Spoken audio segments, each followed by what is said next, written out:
Conversations, episode 20. First timers, long timers, welcome back. Great to have you in. Either way, very much appreciate you guys listening to us. And if you are a first timer or just somebody who has not done this yet, it would help us out very much if you could give us some love on the socials. We are on all of the major platforms as far as podcast listening is concerned, and we're on all those socials where you can like us, subscribe to us, give us a high rating, whatever you want to do to show us some love. Facebook, X at kbex_ATC, Instagram at cornversationspod. And of course, if you want to interact with us in any way, we have a mailbag, cornversationspod@gmail.com. Send us a listener question. We rattle those off on future episodes, or if you just want to let us know how we're doing via that method, that is fine too. We are amidst the break, the 2-week break of the NFL playoffs. We've got the Super Bowl coming up this week. However, we're not going to talk about that much this week on the pod because we have something that I think is just as interesting that maybe not as many people are paying attention to right now, and that is the upcoming Winter Olympics, which technically has already started with some curling matches and the women's hockey tournament kicking off this week already. But the opening ceremonies are this Friday. We're recording here on a Thursday, so you're probably listening the day of the opening ceremonies if you caught us early. And if you haven't, there's still a lot to go on. And what we are going to focus on today, and I think this is the first time on the pod that we are dedicating an entire episode to one sport, which is really exciting. We're going to talk about the Olympic men's hockey tournament. This is really something that I have been excited for some time here. And while I'm not a massive hockey fan, luckily I do know somebody who is. And he is a podcaster himself. He is a host of the Beerlyhockey podcast. I'd like to introduce to all of you my buddy Phil Razor. Phil, how's it going? Hey, Kyle, thanks for having me on, man. I really appreciate it. I know all of us at Beerlyhockey are happy to come on and, be able to discuss this. I should rephrase. As the representative of Beerlyhockey, I'm honored to be here. Thank you for having me on. Like you said, we've known each other for a long time. And, now that we're both in the podcast game, it's great to hop on here and, kind of do this together. And I'm happy to share the anybody who knows me, the abundance of sports knowledge that I have. But definitely focusing on the Olympic hockey tournament coming up here at the 2026 Italian Olympics. So I'm excited. Yeah, absolutely. And we are going to be leaning on you tonight for most of that in-depth knowledge because I think I said it just a few minutes ago, a hockey novice. And at the risk of sounding a little bit insensitive, I kind of feel like I watch hockey like your girlfriend or your wife would. It's really exciting to me, and I have never had a bad time watching or going to a hockey event, but I cannot tell you strategy. I cannot tell you why certain things are happening on the ice. I can just tell you that it's really exciting, which I think some of our listeners for Conversations are that way as well, which is why it's really nice to have you here to kind of break down this tournament and why it's going to be so much fun to watch. Yeah, no, it's a pleasure to be here. And, hockey's one of those things, man. Now that I live in Charlotte, North Carolina, it's funny because there's a lot of people here that they're either Canes fans or they don't necessarily watch hockey, frequently, much like you said. They're very casual. Maybe they're people that when it's on, they'll watch it, or if they get a chance to go to a game, happy to do it. I think it's a great game. I think it brings the physicality of football to the constant action of basketball, but with much more strategy. Arguably maybe like the strategy of baseball and situational awareness and things like that. And I think it just combines all the best parts. It's just not something that a lot of people grow up playing. And I think a lot of people gravitate towards sports they played and then football because everybody likes football, it seems like. So yeah, it'll be great to kind of hop in there and talk about it and maybe introduce some people to it. And convert new people into hockey fans. Lord knows I've done that down here quite a few times, and I'd be happy to, have this conversation with you and see exactly where, the listener base is and answer any questions they have further, beyond the episode. Absolutely. Well, I'm very much appreciative of that as well. And I think that that's exactly what the NHL is looking for, is that they are letting the players back in for the first time in 12 years to play in this tournament, which is exciting, I think, not just for a hockey nut like yourself, but also for the league, because this is really an opportunity to put the game on display on a global level. And it's a global game, of course, as we know. There's lots of countries that are playing, lots of different nationalities represented in the NHL, but the opportunity to take this into the arena where you are wearing your country's flag on your chest and the letters of the country on your sweater is just something a little bit different. And I would actually go as far as to say, maybe a hot take here, that the Olympic hockey tournament, especially when you've got NHL players playing in it, is perhaps the second best, maybe you can even argue the first best international tournament that exists on the planet as far as sporting events are concerned. And the only one that I would put in front of it is the World Cup. And that's really because I follow soccer more than I do hockey. But you could probably make an argument that the Olympic hockey tournament is right there with it. The intensity is right there. It's just less popular of a sport. Yeah, I mean, I'm kind of racking my brain here. I'm not trying to sound absent-minded, but I'm racking my brain because, yeah, the World Cup is great.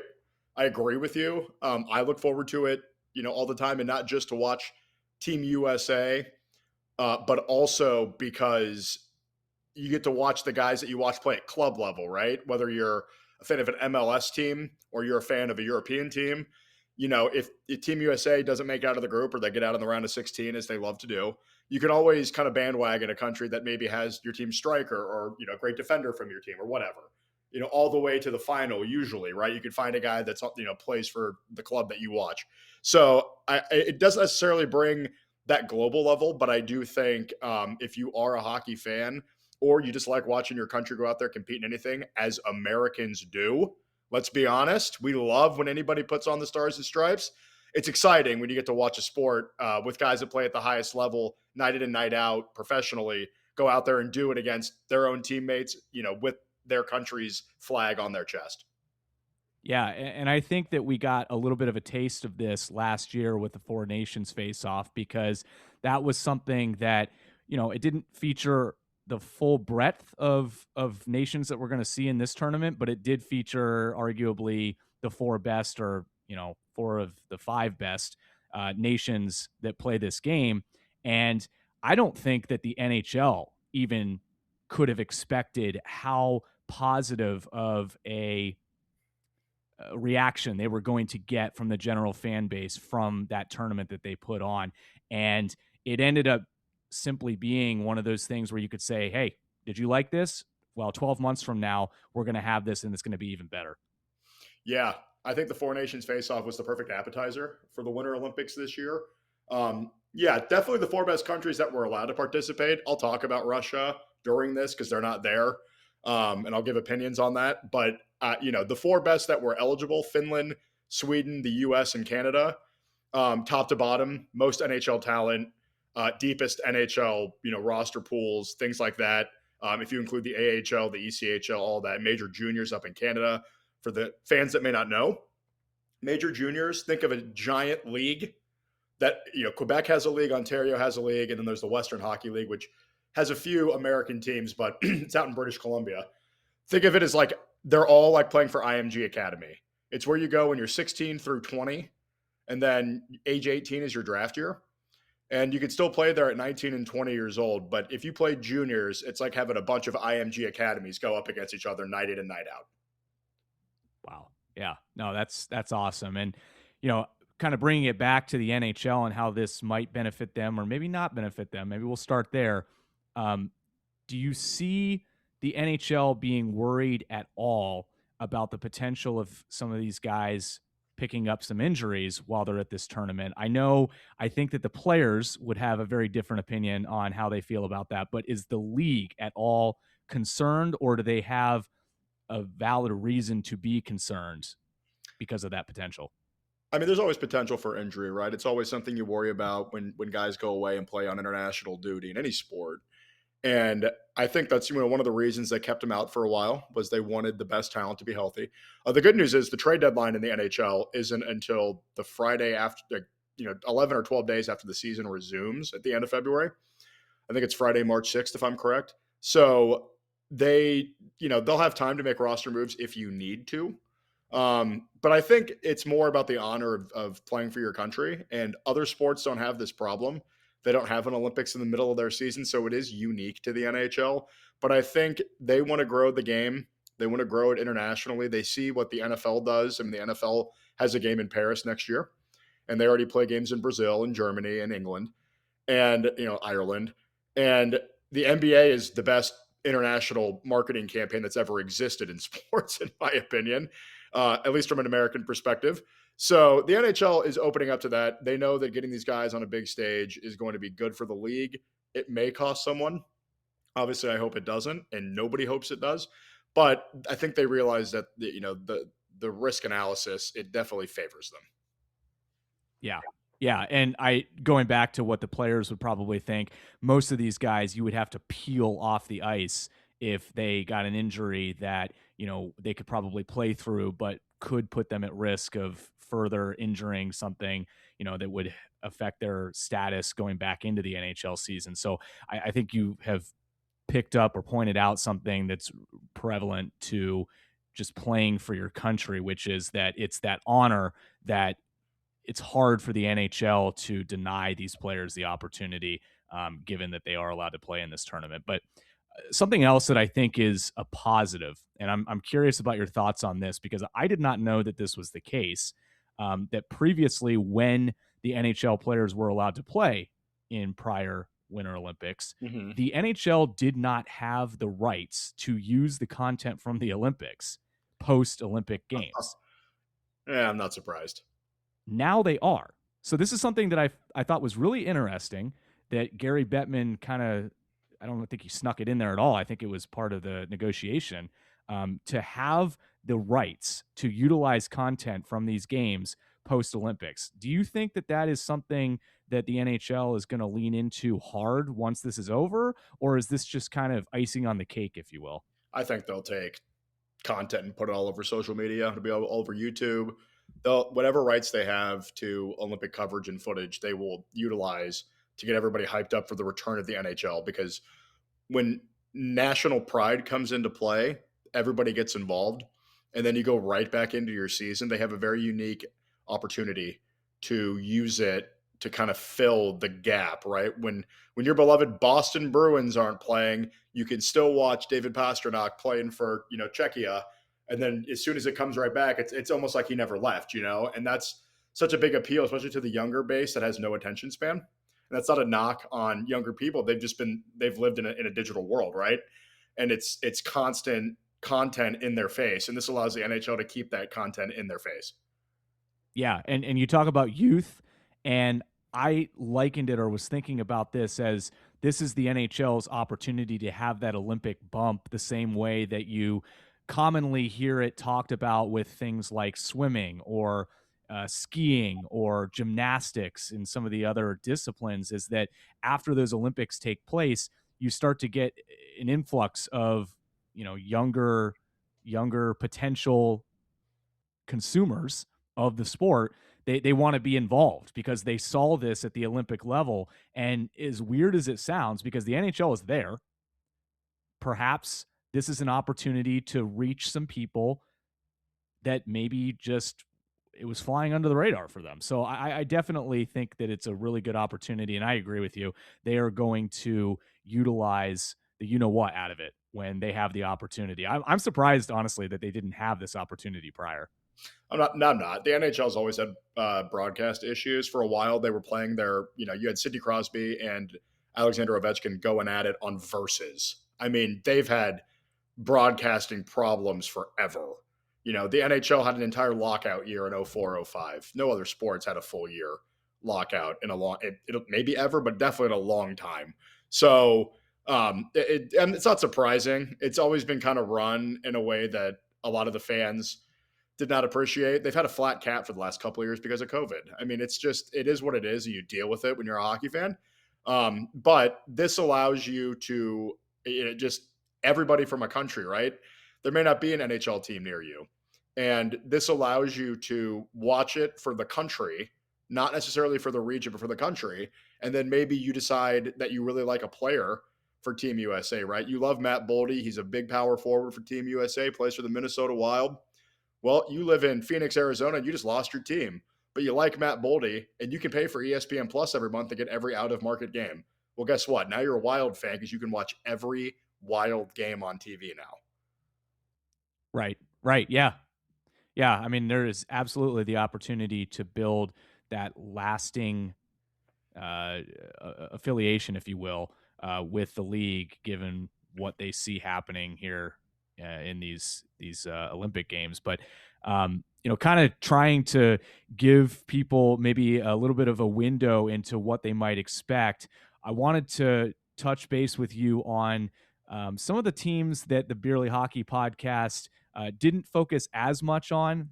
For people that are interested in the U.S. and Canada prospects, I think you guys did a really good job a few episodes ago. I think it was called the Olympic roster baiting, if I recall correctly. And you Correct. guys really broke down Canada and US, I think, as well as anybody could. But what I want to do is take a look at some of these other nations Sure. and maybe what we can expect from them, because it's not just going to be two teams. Yes, we just talked about probably the two favorites to win the gold medal and maybe the ones that as an American you would be most interested in, but it is a tournament that's going to have a lot of action going on outside of that. And to your point, there's a lot of NHL talent spread throughout these rosters as well. So Mhm. if you're okay with it, let's just go group by group. Let's start with Group A and touch base on the three teams not named Canada that are going to be probably looking for second place in that group, if I Yeah. had to guess. Yeah, absolutely. So obviously Canada's loaded, right? And today they just made one final roster change, um, an injury. Unfortunately for Canada, two Tampa Bay Lightning players aren't going to be able to participate in the Olympics, which is a shame for Anthony Cirelli and Braden Point. It's opened it up to Sam Bennett, who's kind of a rat, if you will. For those that may not know, guys that like to muck it up, they get under your skin. We call them at Beerly Hockey, we call them playoff guys. They help you win playoff series. They get the other team to take stupid penalties. They give you a power play when you need one. You get a goal back. Bam, now you're in overtime. Your team wins. That kind of guy. And then they got Seth Jarvis, who I love. He's a Carolina Hurricane, so he's a local guy. And I'm really pumped for him to get his chance there. So I just wanted to say that Team Canada is one of three countries in this tournament, and I'll name it as we go along, that their entire roster is NHL, right? It's very difficult to make the Team Canada roster. It is an honor. They have Sidney Crosby, who's 38. They have Macklin Celebrini, who's 19, right? I mean, they have different ages, different levels of their career, but it's very difficult to make the Team Canada roster. So the other three teams that are all going to be vying for second place, because, I mean, the Canadian power plays are better than pretty much everybody else's roster outside of the U.S. and Sweden, right? You look at Switzerland, and they're a good team. I like the Swiss team because they do have a nice smattering of NHL talent. And, it kind of starts up front with guys like Kevin Fiala, who's a dynamo for the Los Angeles Kings, the captain of the New Jersey Devils, Nico Hischier, great player. You have Kurashev, who plays well for the San Jose Sharks. I know his name does sound Russian. He plays for Team Switzerland. You have Timo Meyer, who's also on the New Jersey Devils. I think the Devils have three players for Team Switzerland. So I'm sure they have a Swiss dinner or two on the plane when the Devils are traveling. Nino Niederreiter, another name for the Winnipeg Jets. And then Pius Suter, who is a forward for the St. Louis Blues. That kind of rounds out the forward group.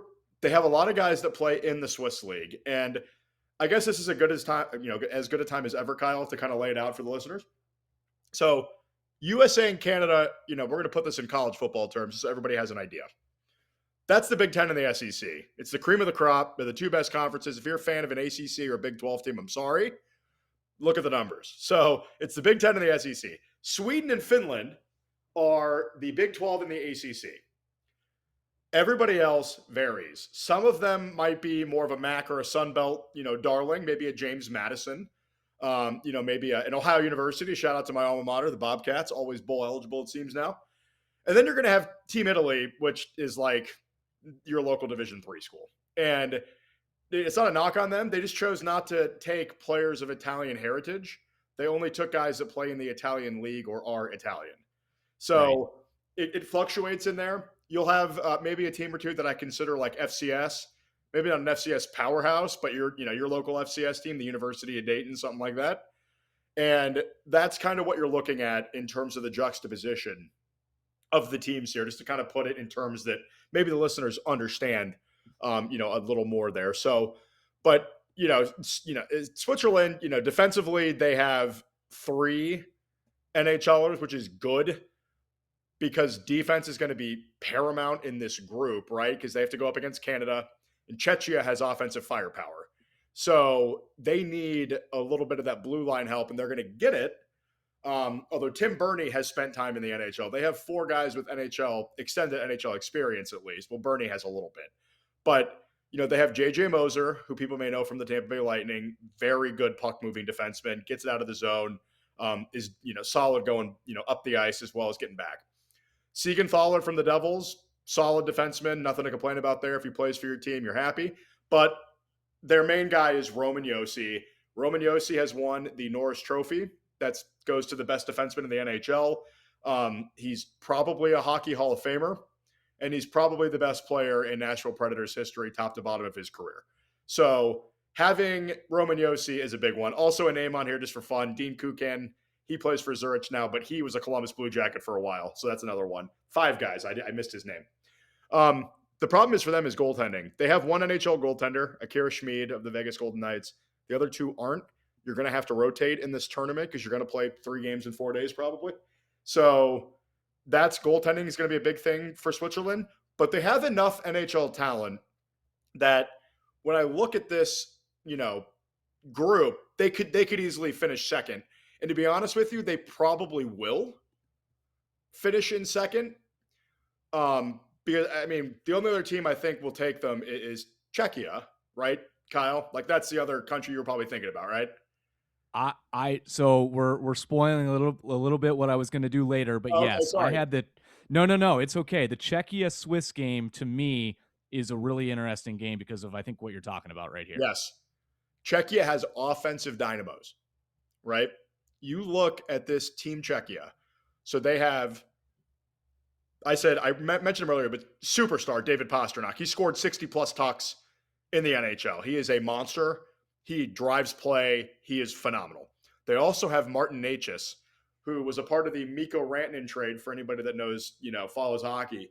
He was traded to Colorado from the Carolina Hurricanes. He's a stud. He plays with Nathan McKinnon. He's on the number one power play. Those two on a top line are filthy. They'll have Tomas Hertl from the Vegas Golden Knights. He sits in front of the net, blocks the goaltender's eyes, allows pucks to get through, redirects pucks. They also have a few more NHLers in their forward group. And Pavel Zacha, who's a great centerman, wins faceoffs, great two-way game there. They have Andre Palat. He's won a couple Stanley Cups. He plays for the Islanders now, got traded over from New Jersey a couple weeks ago. And they also have Radek Faksa, who plays for the Dallas Stars. Fox is a good player, just solid forward. And then Dominik Kubalik plays back in Switzerland, in Czechia now, or he plays in Switzerland from Czechia. Sorry. Also a solid guy who has NHL experience, as does Lucas Sedlak, was a former Blue Jacket as well, and he plays for a team in Czechia now too. So, there are quite a few guys with NHL experience on their forward line. Defensively, I worry because they have 2 NHLers. Now, they're both good. Radko Gudas is an FU shutdown defenseman, bury into the boards, big body. He's the captain of the Anaheim Ducks. Good player. He's won some Stanley Cups too. Philip Roenick plays for Vancouver. Good player, prone to mistakes, but in this world stage, I think he'll be fine. The rest of their blue line scares me. What saves them is all 3 of their goaltenders play in the NHL. And anybody listening that's like, does it matter if they play in the NHL? It matters if they have NHL experience, because if you're going to go up against the big boys, it helps to know what the speed is. If you play in the KHL, if you've been playing in Russia for a while, you'll be okay. The Russian league is number 2 in the world. Think Japan baseball as opposed to the MLB. The KHL is good. If you play in the rest of Europe, they're good leagues, but the speed and the physicality are nowhere near the same. Okay. And that was going to be a question that I had specifically about Switzerland, versus some of these other teams in this group is something that I noticed about their roster was, yeah, they've got some NHL talent there, but they also have a lot of guys who are playing in the same league. And I Mhm. was wondering whether or not there was anything to be said for the continuity of these guys knowing each other because of that, or if it made a bigger difference to be playing, like you said, in the NHL or the KHL because of the speed versus what you might see in a league like the Swiss League. Yeah, I think if they all play in the league together, they'll know how each other operates, so they'll understand each other's game well, and that can definitely help. But you got to think that all the guys playing in the NHL on the big, for the big countries, they all know each other's game too, right? Right. So yes, I think that does help Switzerland. I think Czechia can give them a run, and what helps Czechia will be the goaltending. No matter whom, which of the three they decide to go with in net, whether it's Dostal, who plays for Anaheim. Vamelka's had a solid year for Utah. Vladar just got back from injury for Philly, so I'd be surprised if he starts in net. It'll be Dostal or Vamelka. But having they always say that the best penalty kill is your goaltender, right? You're a man down. You got to have your goaltender's got to be standing on his head back there because they're going to get shots off against you. And the power play, much like set pieces in a World Cup, Kyle, the power play is going to be huge in this tournament. It'll definitely determine wins and losses. Special teams, killing penalties and winning them and converting them. And I think the goaltending battle might be the biggest thing here. For Czechia, that's how they get a 3-2 win over Switzerland. Right? Is Dostal or Vamelka stands on his head and saves 37 of 39 shots, and they win 3-2. So I agree with you. That is the best matchup in terms of competitive balance. Okay. Okay. Now there's a team that we did not pay much attention to, and rather than pay a whole lot of attention to the roster there, because I think there's a good reason why. I think it is a good time to bring up something that you hit on just briefly a little bit earlier, which is that the reason France is in this tournament is because Russia is not. Yep. So let's talk a little bit about that, because from my perspective, again, kind of the casual perspective here, Russia missing this tournament is a huge deal. Whereas in the Summer Olympics, when they're not there, you're not really thinking as much about it. Or when you've got players in things like tennis that are not able to play under their flag, you're not as thinking as much about it. But in this situation, because Russia is very much would have been a medal contender, it is a bigger hole. Yeah, and like you said, France has one NHLer, and it's Alexander Texier, and I bring that up because I'm assuming a lot of listeners are Blue Jackets fans, probably. And he was a Blue Jacket for a long time. Plays for Montreal now, so he gets to go speak French, which I'm sure he loves. Yeah, that team, they don't have the least amount of NHLers in the tournament, but they have the second least. So, Yeah. yeah, good for France for getting here. Whether it's you think it's fair or not. But they'll have a chance to put French hockey on the world stage, and the French league is not, it's up and coming, but it's not the worst. It's probably still better than England's ice hockey league. So let's be very honest there. And they'll have a little camaraderie. So shout out to Team France. I hope they can keep, one or two of these games tight. Russia not being here is a big deal. And it's a big deal because the all-time leading goal scorer in NHL history is Alexander Ovechkin. He's not here, which is a shame. The Russian team, top to bottom, there are so many NHL superstars that are not able to be in this tournament because Russia's not allowed. And Ovi being the biggest one, but you have Kirill Kaprizov, who makes the most money in hockey. We call it AAV, average annual value. His contract is the highest AAV in the NHL. He plays for the Minnesota Wild. Kaprizov is filthy. He may have a game where he doesn't have a goal or an assist, no points, and then he'll have a 5-point game the next night. You're like, this guy's ridiculous. He has an off night. He doesn't even think about it. And, Russia right now, they have Hall of Fame goaltender Sergei Bobrovsky. They have the guy that's going to win the Vezina this year in Sorokin. They have a Vezina winner in Shesterkin with the New York Rangers. The Islanders and Rangers each have a Russian goaltender. Their goaltending would be phenomenal. And I could go up and down the list of forwards Russia has. I mean, it's silly. Marchenko plays in Columbus. Voronkov plays in Columbus. There's just guys all over the league. It seems like every team has, dynamic Russians on it, that are ready to contribute at any time and score goals and mix it up. And it's just a shame that we're not going to be able to watch a high-flying Russian team, come out here in this Olympics and perform. And in the Summer Olympics, they get to go under the Olympic flag. Well, hockey's so big in Russia, I just think they thought a ban would be more impactful. It's unfortunate for hockey fans, for fans of the Olympics. If you're just a Russian citizen that doesn't make political or military decisions, it's unfortunate for them, right? They're getting robbed of this, and I know they look forward to it. The Russian blue line it's full of names. Everybody knows who they are, but it's not great. They're either big and don't move their feet well, or they're just offensive defensemen. I mean, Russia would be in 6-5 games up and down. If they were playing Canada, if they were in this group, I think Russia would eviscerate Czechia. They'd beat Switzerland, and then the Canada game might be 6-5. It would just be goals on goals on goals. And we're getting robbed of that. And I think that sucks.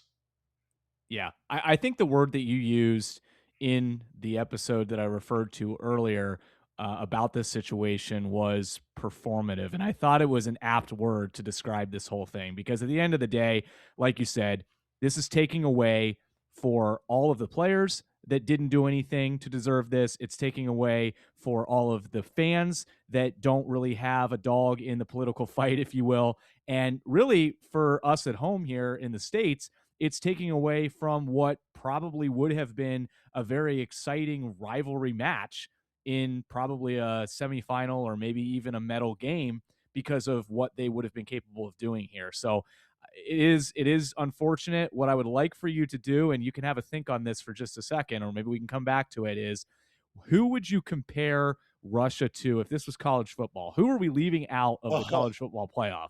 I mean, I'm looking at what their projected team would have been, right? You have Kaprizov, who I mentioned. You have Evgeny Malkin, Hall of Famer, as their first center. Then you have on the right wing, you have Hart Trophy winner, future Hall of Famer, two-time Cup winner Nikita Kucherov from the Tampa Bay Lightning. Nikita Kucherov had more points in January, which is goals and assists, like I said, than the 6 teams leading point getter has on the season. He's disgusting. You have a second line of Artemi Panarin, who just got traded from the Rangers to the Kings. Great player. And then, a couple other guys, not as big of names, right? Yurov and Nichushkin plays for the Avalanche, so he's a big name. And then Marchenko, who I mentioned, Nemesnikov plays for the Jets, stud. Alexander Ovechkin, obviously. And then you have Svechnikov, who just thumps people for the Carolina Hurricanes. Ivan Barbashev is a special teams maniac for Vegas. And then, you're looking at Dorofeyev from the Golden Knights and Buchnevich from the Blues, on that team. And then all, the goaltenders I mentioned as well, plus Andrei Vasilevsky from the Tampa Bay Lightning, who will be in the Hall of Fame one day too, right? So they're defensemen, Sergachev and Provorov, that's Mammoth and Blue Jackets, Gavrikov and Zub, Rangers Senators, Zadorov and Orlov, Bruins and Sharks, with extras being Kuznetsov from the Flames and Nikishin from the Hurricanes. This team is entirely NHL. And we're getting robbed of that. And if you're going to say that, to put them in a college football term, they don't win gold anymore because they can't juice like they used to back in the day. But, compared to a college football team, man, just name-wise, like brand recognition, USC, great history, hasn't won anything in recent memory, but has great history, and all of USC's guys get a shot in the NFL. All of these guys that would be playing for Team Russia, they are NHLers, and there's 4 or 5 Hall of Famers on that team. So, it's kind of like a USC, right? Heisman winners out the wazoo, NFL players out the wazoo, all pros, Pro Bowlers, starting quarterbacks, superstar receivers, great defensive players, all of that, right? So I think USC would be a pretty apt description. Okay. Dare I say this could be like leaving Notre Dame out? Notre Dame has at least been to a couple natties in the last 15 years, where I don't believe the Russians have made a gold medal game in a long time. So yeah, leaving Notre Dame out is appropriate. Yeah. Okay. No, for any Notre Dame listeners, sorry to keep bringing that wound up, but yeah, I mean, it very much feels like a situation where feels like maybe people got robbed. Robbed is the word we've used a couple of times, and I think there would be a lot of Notre Dame fans who might use the same word to describe what happened to them this previous college football season. But as we move on now to Group B, this is the only group that does not have Canada or the U.S. Of course, we've only got 3 groups. I'm making a fool out of myself here and how I'm describing it, but this is still a good group, Phil, because we've got Sweden and we've got Finland in here, which are 2 teams that were in the Four Nations face-off last year, Mhm. and very much so are medal contenders. Yeah, it's a border battle. They hate each other just like USA Canada, man. It might mean more, right? Because we have other sports in North America. This is their big one. When Finland and Sweden get together, it's hatred, man. They really do, want to. It means more. Team Sweden is the third and final. Well, I guess we haven't talked about the U.S., but they are the third overall team to have a full NHL roster, studs up and down that lineup. It's silly. Big names: Jesper Bratt, Joel Eriksson, Philip Forsberg, Pontus Holmberg, Marcus Johansson, Adrian Kempe, Gabriel Landeskog. He's the captain of the Colorado Avalanche. Elias Lindholm, William Nylander, absolute superstar for the Toronto Maple Leafs. Elias Pettersson, Ricard Raquel, Lucas Raymond, Alex Wenberg, and Mika Zibanejad. They're all studs. Every forward I just named, I would love to have on my team. Defensively, Rasmus Andersson just got traded to Vegas from Calgary. He'll go on a cup run this year. Philip Broberg. Rasmus Dahlin is a monster for the Buffalo Sabres. Oliver Ekman-Larsson's been doing it for a long time, won a cup. Gustav Forsling's won 2 cups with Florida. Victor Hedman's a Hall of Famer for the Tampa Bay Lightning. Erik Karlsson's a Hall of Famer, 3-time Norris Trophy winner for the Pittsburgh Penguins. And Hampus Lindholm is a sturdy guy in the back for Boston. And they have 3 NHL goaltenders. Funny enough, 2 of them played for the Minnesota Wild. They've both had great years, in Philip Gustafsson and Jesper Wallstedt, and then Jacob Markstrom for the New Jersey Devils. So the Team Sweden is loaded. And, when they play Team Finland, which is the must-watch game in this group, Kyle. Not even close. I really don't think, anybody else plays anybody else. That's great. This is the marquee game in the group. It'll decide who wins it and who comes in second, in my opinion. Team Finland, everybody except one defenseman is an NHLer. So you got another star-studded roster over here. Sebastian Aho, captain of the Carolina Hurricanes, great player. Joel Armia, Mikael Granlund, Eric Haula, Rupe Hintz, Capo Caco, fun name to say. Oliver Kapanen, Joel Kiviranta, Arturi Lettinen, Anton Lundell, and Eetu Luosterainen both have multiple Stanley Cups with the Florida Panthers. Mikko Rantanen, probably the best player for Team Finland, absolute monster. Signed a big money ticket with the Dallas Stars last year. Teuvo Teravainen and Eli Holvinen round out the forward group here.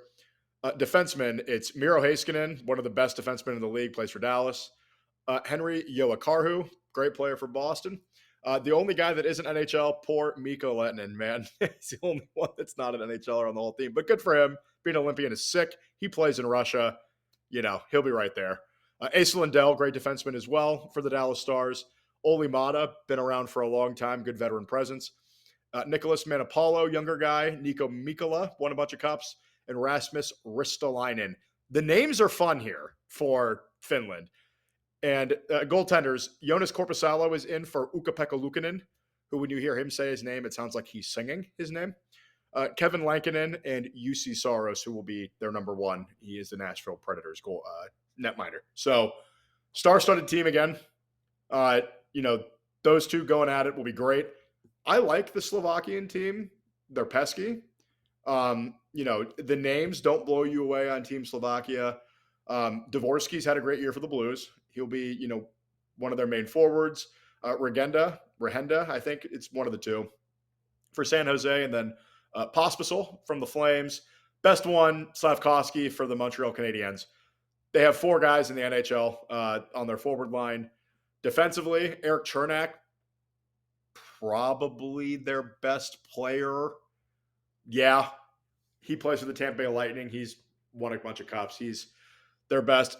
Simon Nemec is a really good player for the New Jersey Devils. He's coming into his own. And Martin Feravari from the Washington Capitals. Otherwise, everybody else is playing somewhere over in Eastern Europe. Where they're going to run into problems, they're goaltenders. One of them is a collegian. I mean, not that NCAA hockey's bad, but I mean, it's We're AHL we're light. we're past that. We're Yeah, past that, right? I mean, yeah, if you've got college players playing, it says something about yeah, the depth of your roster, I would imagine. yes, and hopefully he's not in net when they play Sweden or Finland because he won't be in net long. But that being said, I'm not trying to sound like I'm writing these guys off. They may play a defensive game of a lifetime and nick a 2-1 win. You don't know, but it's definitely going to be tough for Slovakia, and it's going to be really tough for the last team in this group to even, to stay competitive. They might keep it tight for a period and a half, 2 periods, but the talent will prevail. And, it will probably go a certain way. I'm hoping that the Slovakian team can get a gritty win. They should beat Italy, no problem, but maybe get a gritty game against Finland or Sweden. They have talent. It's just thin. So I'm going to focus on Italy for just a second here Sure. because it sounds like we've kind of talked about there is a little bit of a gap, or maybe a big bit of a gap, between the Slovakian team and Finland and Sweden. But in terms of Italy, nobody's expecting them to do anything here. We know that. Mm-hmm. What is a good showing for the Italian national team in this tournament? What can they come away from and say, yeah, we can hold our heads high? They score a goal in every game. Like That's it. legitimately, they score a goal in every game. I mean, I don't know if they can score against Sweden.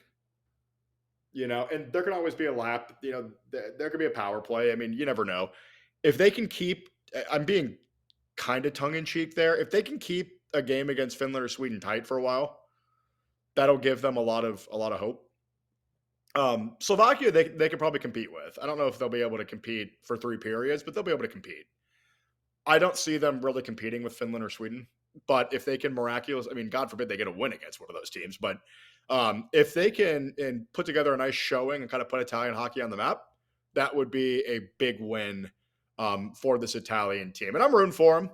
I got some Italian blood in me, so I hope they put on a good little show. But it's not necessarily. I don't think it's going to be pretty for Italy. If I don't think it's going to be pretty for France, I really don't think it's going to be pretty for Italy. That's fair. Where does the Italian team fall into line when you consider the last two couple of hosts Yeah. have also been in a situation where they've been severely outmatched? And maybe the difference here is that without the NHL players in the previous two Olympics, you look at the Chinese team and the South Korean team that were participants in those tournaments, they weren't so severely outmatched from a talent perspective. It was just simply, look, we don't have the young guys in our system that can handle some of these other nations. Yeah, having NHLers back changes all of it. If you could, like, the Summer Olympics limits the amount of over 23-year-olds you can have in soccer, I believe, Kyle. That's Um, right. Yep. yeah, so like you could have a couple Premier League guys if you're England, but the rest of them are going to be academy guys, and generally, and it's kind of yeah, South Korea and China, they had a little bit of a gift. Um, Italy's not getting that gift. They're all pro, just they play in Italy, which that's your local Division 3 team, man. I mean, does anybody want to watch Kenyon College go play Ohio State? No. And that's what it'll look like when they play Sweden, in my opinion. Sweden's fast, they're physical, they're big. They'll kill any penalty they give up, which if they do give up a penalty, it's because they board someone and he flies into the third row. Um, it's just the talent discrepancy will be vast. But the benefit for them is it puts them in front of NHL eyes, right? And if someone plays well in the tournament, maybe that's what is the break for Italian hockey. So there is a caveat, but it's going to be tough for them to compete. Like I said, Slovakia they might be able to hang around with and be pesky, but I don't know if they'll be able to really put on much of a show against Finland or Sweden. It's just kind of wild when you think about that, because I was taking a look at the IIHF rankings just prior to the show Yeah. and saw that the Italian team is ranked 18th, which, when you're trying to conceptualize that and you compare it to something like the FIFA world rankings, Mm-hmm. you think about 18th and you're like, all right, yeah, they're not number one, they're not number two, but how big is that gap really, right? And it sounds like really in this situation, the gap really is this big. I mean, it's not a situation where you're going to see these guys get scrappy and maybe pick up a win or two. It's almost like they're just trying to keep everybody healthy and with all four limbs. You think about it this way: there's 12 teams in here, right? That means there's 5 teams that are ranked ahead of them that aren't here. You know, there Yeah. are 5 nations that are ranked ahead. Well, I guess 4 if you exclude Russia. I don't even know if they're included in the rankings. I have no idea. But, I have not reviewed the rankings. But there are other hockey countries that are not here that have more of, a pedigree of hockey. I made fun of the UK earlier, but at least the UK's had 60 plus NHLers in their country's history. Like, I can't name you one Italian. Italian Canadian, Italian American, plenty. But I can't name you one Italian born player. I could name you a Kazakh born player. I could name you an Azerbaijani born player, but I can't name you an Italian born player. I could be wrong. I can name you a South African born player, but I cannot name you a single Italian player. And I think that's where you're going to see the discrepancy. Yeah, that's fair. And believe it or not, you've got Great Britain right ahead of Italy in those rankings. Again, I'm not sure how much it actually matters, but if you're telling me that Great Britain is well on their way to continuing to develop the sport in the country and they're one spot ahead of Italy, then yeah, you really can't use these rankings as any true indicator of what you're going to get from these teams in this tournament. Who, if you haven't pulled up, who else is ahead of them that isn't there? I'm just curious. Yeah, so when we consider that France is sitting at number 14 and they're the lowest team ahead of them that is in this tournament, Belarus is there non-ranked technically because same thing with Russia, they're out of that opportunity. They're a Russian puppet. Right. Yeah, I get it. You've got the Slovenians at number 15, Hungary at 16, and then Great Britain at 17. So those are those 3 teams outside of Belarus that are ahead of Italy. I know a guy that played in the Hungarian league because I know his sister. So I know a guy that at least played there. And then it's a shame that Slovenia is not there because Anze Kopitar, stud centerman from the Los Angeles Kings, is retiring at the end of the year. Would have been a great send off for Slovenia to make the Olympics and kind of have his last season also include an Olympic run. So that sucks. But, I'm happy for Italy. I'm not trying to sound like I'm just poo pooing them. But, at least they're not in a group with Canada or the US. That would be brutal. That'd be tough. It'd be like Portugal and who was it at the World Cup where they won like 7-0 and it could have been 12. They just stopped caring. It kind of would look like that. So it'll be a good test for Italian hockey though. Yeah. Yeah. Well, let's shift now to the final group and probably the group that most people are going to be interested or know anything about going into this because it is the US's group. Group C has 3 other teams. I think what's going to be interesting here is just understanding what the US could expect from these 3. You've got Germany, you've got Latvia, and you've got Denmark. So I guess to start off, which of these 3 teams do you think has the best opportunity to give the U.S. any sort of trouble in the prelim stage? It's interesting because they're all about equal, right? In terms of like NHL players versus rest of world players. They all have studs. Like Germany has Leon Draisaitl. He's won the Hart Trophy, which goes to the MVP. Great player. That will be in there for Germany. Germany also has Tim Stützle, however you say it properly in German.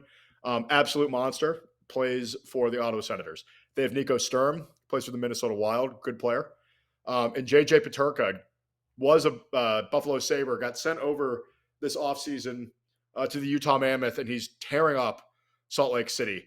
So I like a lot of these guys. They have a lot of AHLers, which isn't the end of the world. The AHL is kind of like the championship relative to the Premier League. The AHL is probably better than the German league. So it's not a negative. So, but they have a lot of guys that play in the German league as well, and the German league is tough, man. They fight, they scrap. It's German, right? It's heavy metal, and they have, they have guys, they have studs on this team. They have a stud defenseman, in Mort Seider, plays for the Detroit Red Wings, really good young player. But that's their only, NHLer there. They do have an NHL goaltender in Philip Grubauer, who has been around the league for a while. He's won a cup with Washington. Solid guy. You know, that they have enough talent to be dangerous. It's all going to be how they gel, how they come together, and what they look like as a unit, right? Hockey is so much about being a unit. And, I talk about these teams, and I'm not, 1980 US Olympic team winning gold, right? We talk about the miracle on ice. I'm not saying they're capable of pulling that off, but they're definitely capable of winning. They're capable of coming in second. And I think Germany, out of the gate, probably the biggest threat out of this group. Because when you look at the other rosters like Denmark's good. They have a good team. Bjorkstrand, former Blue Jacket, Tampa Bay Lightning. Nick Ehlers, superstar for the Carolina Hurricanes. Lars Eller, good two-way forward for the Ottawa Senators.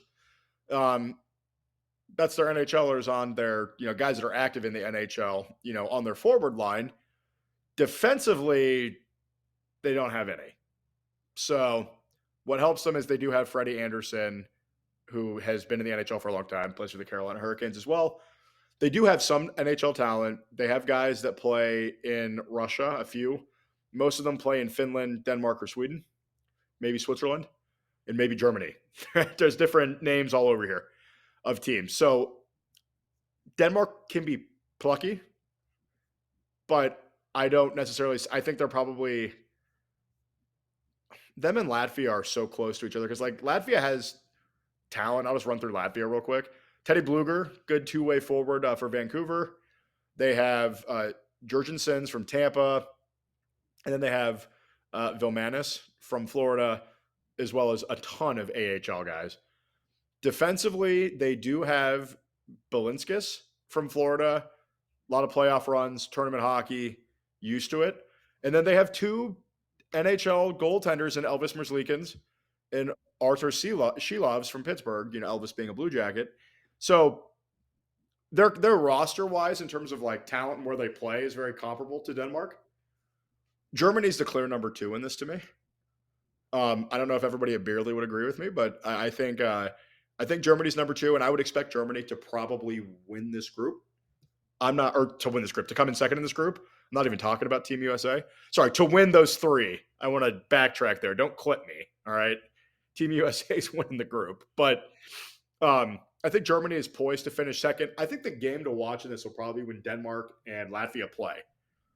I think we'll have a good understanding of who's competing for that second spot when those two meet. That'll be the big game. I think Germany should beat them both, and the USA should beat all 3. Germany could lose to one of them. It is possible. It is very possible that Germany ends up taking an L. Latvia, if one of their goaltenders struggles, they have another NHLer to put in there. Nobody else has that option. And I think the X factor for all 3 combined will be Leon Draisaitl. Can he take over a game? He takes over games with Edmonton, but in Edmonton, he's playing with Connor McDavid, the best player on the planet. So, I think he's going to be the X factor in this group. He might win a game on his own for Team Germany. Maybe they beat Denmark 3-2, and it's all Leon Draisaitl. Could happen. He'll have to double shift. He'll be tired, but for your country, he'll stay out there and do it. But yeah, I would expect Germany to finish second in this group with Team USA, just star-studded USA roster, just unbelievable. So they will win the group. So how much does scheduling come into play here? Because just for everybody's understanding, the U.S. starts off with Latvia. Their middle game in this group is going to be against Denmark, and then they end with Germany. So if you're saying the Germans should, in theory, potentially finish second place, and the Latvians might be able to challenge that if they have a good game against the Germans, how much is getting off on the right foot against Latvia going to help the U.S.? And if they do get off on the right foot, and let's say they clear both Latvia and Denmark without much trouble, is there going to be that incentive to play particularly good hockey against Germany in that third game? I mean, now I'm starting to look at this kind of like you would the old World Cup style, where if you had already qualified for the knockout rounds, you might be going in with a different game plan in that third third matchup, but the Olympic hockey tournament is a little bit different. So, kind of explain for everybody here, is there any incentive to rest guys in this third game if they win the first two, or is it going to be all out for all three games? It's going to be a lot like so. Basically, just so everybody knows, right? You get 3 points for a regulation win in Olympic hockey, 2 points for an overtime or a shootout win, 1 point for an overtime or shootout loss, and then 0 points for a regulation win or for a regulation loss. Sorry. So the whole point of the game is to at least get to overtime to get a point. If the U.S. has 6 points, and let's just say for the sake of it, right? Germany dismantles one of the two, but then they go to overtime and win. They have 5. Now we're a point up on them. So if we win in regulation against Germany, which we should, you would consider rotating your goaltender because it's 3 games in 4 days for the U.S. So whichever of the 3 they decide to go with, whether it's Swayman, sorry, I'm scrolling through a bunch of stuff right now. But whether it's Swayman, Ottinger, or Connor Hellebuck, 3-time Vezina winner. That's think Cy Young baseball, best goaltender.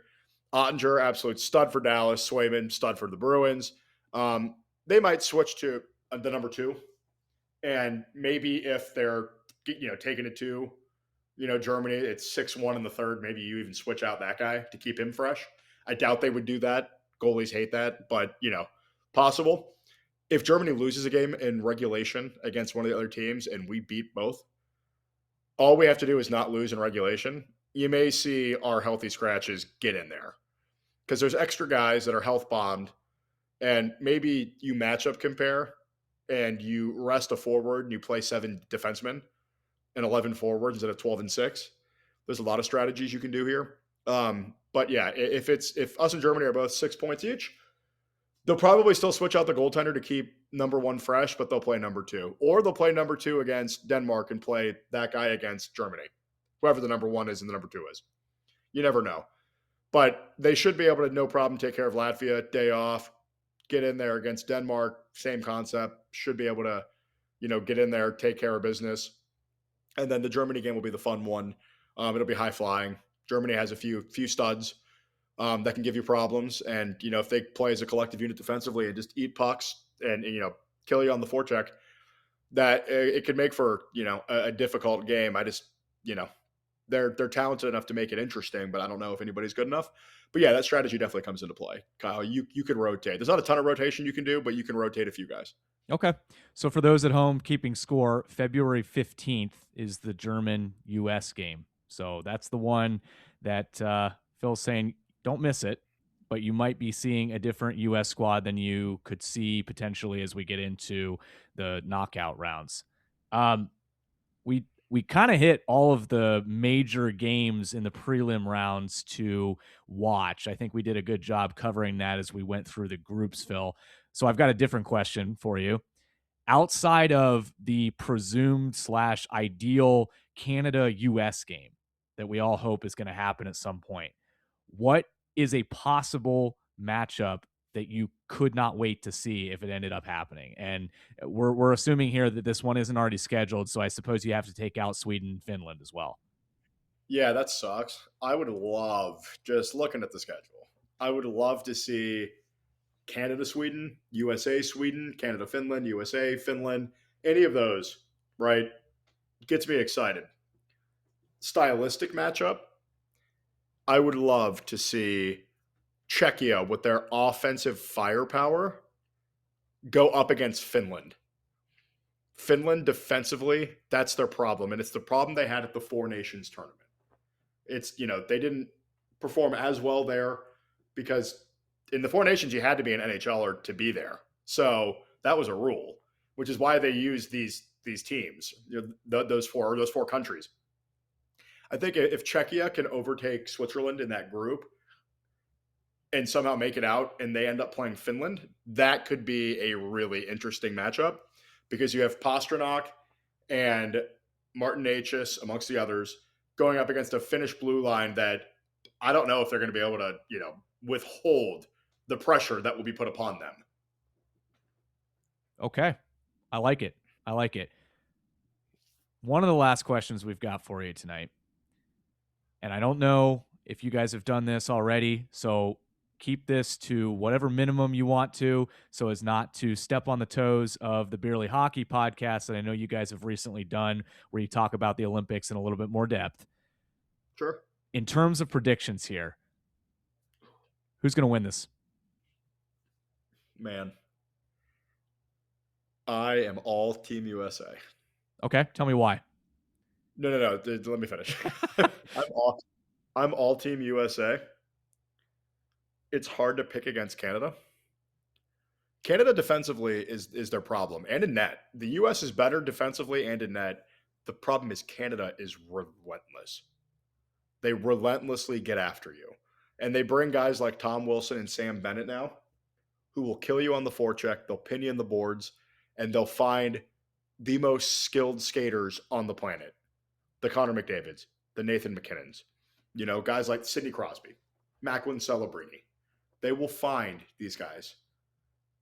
Brad Marchand. Like it's stupid how talented they are on their forward line. And they have guys that'll kill you on the forecheck. They have defensemen that are good. This is not me, saying that the defensive unit for Team Canada is a slouch. It's not. It's absolutely, they have Cale Makar, who's best, probably the best defenseman in the league. Thomas Harley, great puck moving defenseman. Josh Morrissey, great puck moving defenseman. Colton Parayko, shutdown defenseman. Travis Sanheim's good. Don't know why he's here, but he's good. Shea Theodore, been doing it for a while. And then Devin Tays is Cale Makar's partner in Colorado, so it makes sense that he's there. They're all stars, but it's not 3 lines of I'm terrified. And they're all great going forward, but it makes them susceptible in the back. And that's where I'm like, I don't know if they might be the betting favorite. I haven't even looked.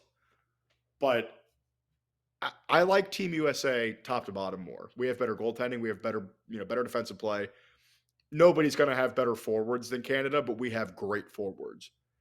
And I think this is the kind of team that can get over the hump. We almost got over it in the Four Nations. They can have the Four Nations if we win the gold medal in this, baby. I'm rocking Team USA, obviously, as an American. I'm just letting everybody know, not that they don't know, Canada. And I'm not going to count out Sweden either. I'm not. It would not surprise me if Sweden upset Canada or the US and made it to the gold medal game and had a chance to play for gold or silver. That wouldn't shock me. They're that talented. I think those are the big 3. I'm going with Team USA. I think it's our time. I think that these guys are ready. And the Four Nations showed them how good they can be. They beat Canada in the round robin part of it.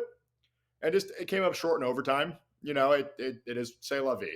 But this U.S. team, I think, is ready to take that step, and I think they will. I love it. To the point about where the betting favorites are, Canada is a slight betting favorite over the U.S., but U.S. does come in at number 2. You've got Sweden there at number 3, and then everybody else kind of falls in line quite a bit of ways further back from there. So I'm very much looking forward to, I think, the same that everybody would like to see, which would be a medal opportunity, Canada versus U.S. showdown. I think the way that they have this set up with Canada being in Group A, the U.S. being in Group C, and just the way that they reseed everybody based on points.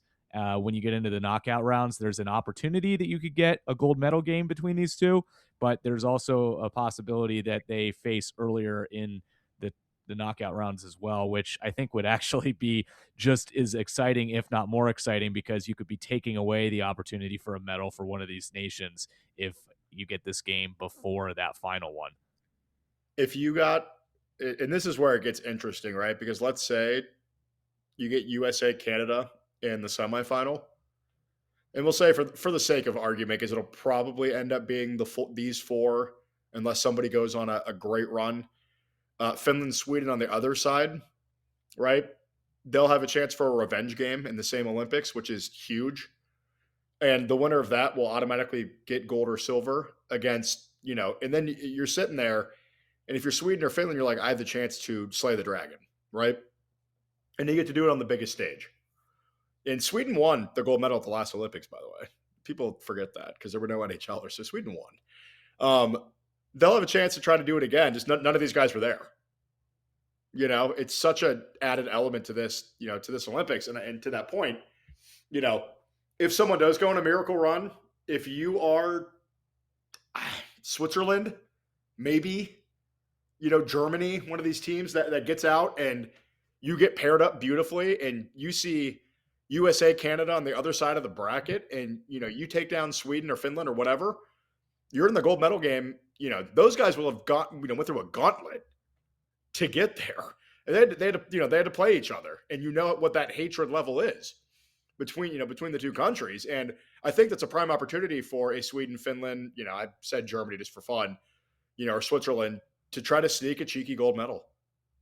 Because where are they going to be mentally? Did they give it their all in that game? They're professional athletes, but they're human. So anything could happen there. So I think everybody wants USA and Canada though to be on a crash course, for the gold medal game. Yep, unless you are from the far north, in which case you're thinking about just stopping listening to this podcast altogether. But Phil, you guys have been doing great work for the Beerly Hockey podcast for a long time. What do you guys have coming up here on the horizon? Want to give you guys a shout out before we take off for the show. No, I appreciate it, Kyle. Thanks for having me on, man. Yeah, basically, we'll be doing an Olympic preview, a breakdown, kind of like Kyle and I did here, a little more in depth on the Beerly Hockey podcast. It'll be available, I believe, by next Wednesday. So stay tuned for that. Available on all, any listening platform that you use. We will, over the course of the tournament, be doing updates on how the tournament's going. Probably do a preview, and then we'll hop in and do like a semifinal, final prediction, depending on the timing of it. And then we'll do a recap as the NHL season comes back. And then once that the NHL is back, we'll probably take a week off, to be very honest, because there won't be anything to talk about because the NHL will have just restarted. And then coming up right there is the trade deadline, March 6th. And then we'll have a ripper after the trade deadline because after that's done, it's playoff push. 5 weeks in playoffs. So, we have a lot coming down the pipe. We sometimes we'll do 2 a week in playoffs, depending on how the series go. Otherwise, it's 1 a week. We talk about everything. We always take listener questions. So please feel free to reach out to any of our social media platforms, and we'll be happy to answer your questions during our recording. Well, there you go, listeners. You heard it here. Go ahead and check out the Beerly Hockey podcast, both during the Winter Olympic tournament, but then once you have wet your palate there and you're a big hockey fan afterwards, if you weren't beforehand, you can get all of the NHL news from them as well. Well, Phil, again, thank you very much for joining. This has been great. I'm really excited for the tournament, even as a casual hockey viewer. Hopefully there's people that are listening tonight and leading up to the tournament who are feeling the same way. And hopefully we'll have you back on here. I'm not going to tease it too much, but we might have a little something special here in a few days that's related to the tournament as well. And I'd love to have you back on for that. Yeah, man, just let me know. I'm in Charleston this weekend, but I'll be back back on Sunday, watch Super Bowl, and then go to work. Yeah, if you guys have any questions, I'm postgradphil on X, Beerly Hockey on X, Beerly Hockey on Instagram. I'm Beerly Hockey host on TikTok. So whatever your preferred platform is, you can find us on any of those. I run all the accounts, so just DM me on any of those, and I will be happy to answer questions. There you go. Listeners, go hit them up. Go follow, like, subscribe. You know the drill. Well, thanks again, Phil. And for all the listeners, have a great time watching Puck, and we will be back in short time. But until then, take it easy, Shuckers.